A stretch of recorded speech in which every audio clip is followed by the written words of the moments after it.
लगता है कि हमारे फाइटर पायलट्स की जगह कोई नहीं ले सकता, तो आप गलत हैं, क्योंकि अब इंडिया के पास है एक इनविजिबल शील्ड, एक ऐसा एयर डिफेंस सिस्टम जो किसी भी मिसाइल, ड्रोन या फाइटर जेट को हवा में ही गिरा सकता है। एशिया के सबसे एडवांस्ड और टफेस्ट डिफेंस शील्ड्स में से एक इंडियन एयर डिफेंस सिस्टम अब 2025 के नए डेंजर्स के लिए भी 100% तैयार है। जब भी कोई एनिमी मिसाइल या फाइटर जेट हमारे आसमान में घुसने की कोशिश करता है, तो एयर डिफेंस सिस्टम उसे डिटेक्ट करता है, ट्रैक करता है और फाइनली डिस्ट्रॉय करता है। इंडिया का एयर डिफेंस एक नहीं बल्कि मल्टी लेयर्ड है। लॉन्ग रेंज लेयर S-400 जैसे सिस्टम जो 400 किलोमीटर तक टारगेट डिस्ट्रॉय कर सकता है। मिड रेंज लेयर आकाश और बरक 8 जैसे systems. Short range layer spider और QRSAM जैसे फास्ट रिस्पांस मिसाइल्स। ये लेयर्स का नेटवर्क भारत के आसमान को एक इनविजिबल शील्ड बनाता है। अब बात करते हैं उन मॉडर्न वेपन्स की जो इस शील्ड को और भी अनबीटेबल बनाते हैं। S-400 ट्रायम्फ, रशिया से लिया गया ultra long range missile system. 36 targets एक साथ ट्रैक और डिस्ट्रॉय करने की capacity. Akash missile 25 kilometre range, 100% made in India. Low flying aircrafts और ड्रोन्स के लिए deadly Barak 8 MR-SAM। Israel India collaboration 70 kilometre range supersonic targets के लिए spider and QRSAM high speed jets और मिसाइल्स को सेकंड्स में डिस्ट्रॉय करते हैं। ये सब कोऑर्डिनेट करते हैं IACS integrated air command and control system. 2019 का बालाकोट एयर स्ट्राइक याद है?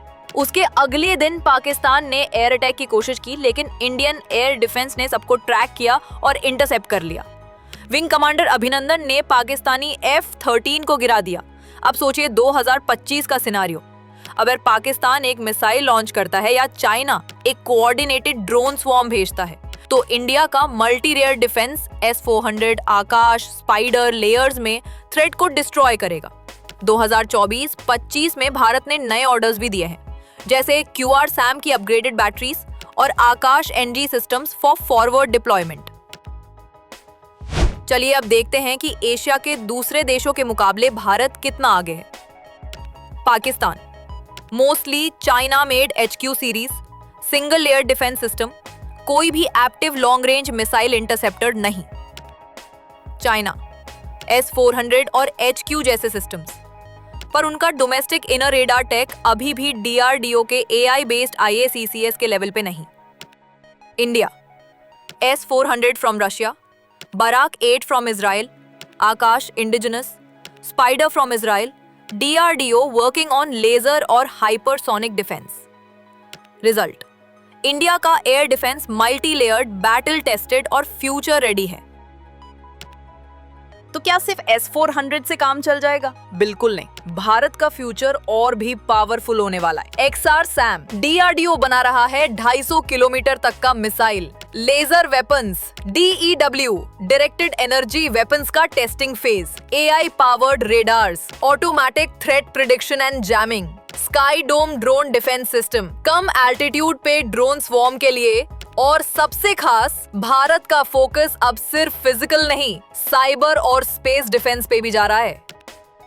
आप सोच रहे होंगे मुझे क्या फर्क पड़ता है? अगर आप स्टूडेंट हैं तो ये करियर ऑप्शन है, एरोस्पेस या DRDO R&D। अगर आप एक सिटीजन हैं तो ये नेशनल सिक्योरिटी का मैटर है, और अगर आप एक पेरेंट हैं तो आपके बच्चों के फ्यूचर की सेफ्टी यही से स्टार्ट होती है। आज भारत का एयर डिफेंस सिर्फ मिसाइल्स नहीं रोकता, कॉन्फिडेंस देता है हर इंडियन को। तो अब आपको समझ आ गया होगा कि इंडिया का एयर डिफेंस एशिया के टॉप 3 में क्यों है। राफेल जेट्स, S-400 शील्ड और देसी मिसाइल जैसे आकाश की वजह से भारत की स्काई शील्ड अनस्टॉपेबल बन चुकी है। आपको कौन सा सिस्टम सबसे ज्यादा इंप्रेसिव लगा? कमेंट्स में जरूर लिखिए। अगर आपको डिफेंस टेक या फ्यूचर इनोवेशंस पसंद हैं तो थिंक इट हब चैनल को सब्सक्राइब करना मत भूलिएगा।